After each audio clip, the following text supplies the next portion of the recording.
The major components of the ISA are threefold. The first is the instruction set. This tells us the opcodes, the operations that are supported, the types of data that are supported, as well as the addressing modes, which indicates how we form memory addresses. The second are the registers. This is the number of registers, their width, and how they are used. Some registers might be general purpose, others may have a special purpose. And finally, the organization of the memory, which is the address space, the number of locations that can be addressed, as well as what's called the addressability, which is the number of bits that are stored in every location in memory. Let's go over the registers and memory of the LC3. In terms of registers, first there are 8 general purpose registers. We call those R0 through R7, and those are each 16 bits wide. And we have some special purpose registers. One is the program counter, or PC. Remember, in a von Neumann machine, that's a key part of our control unit. And the other register are the condition code register. This has different bits, which tells us something about our result.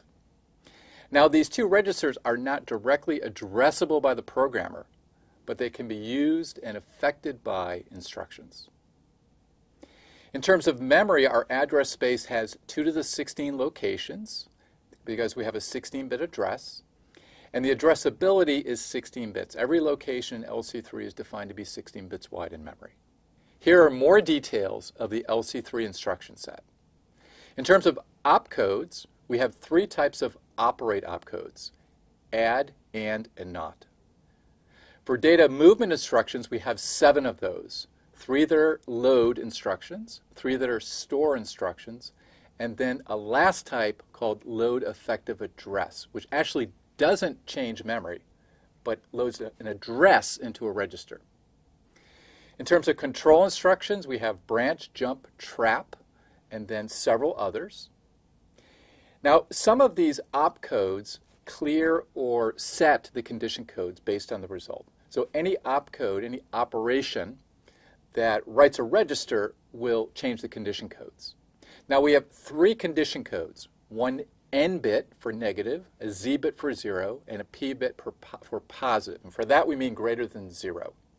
So one and only one of these bits will be set, and the others will be cleared, depending on the result. In terms of data type, the only type we have in the LC3 are 16-bit 2's complement integer. Now other instruction sets will have other types, such as floating point numbers. For LC3, we only have integers. In terms of addressing modes, for non-memory addresses, we have immediate and register. Those are for operate instructions. And for memory addresses, for loads and stores, we have 3 types: PC relative, indirect, and base plus offset.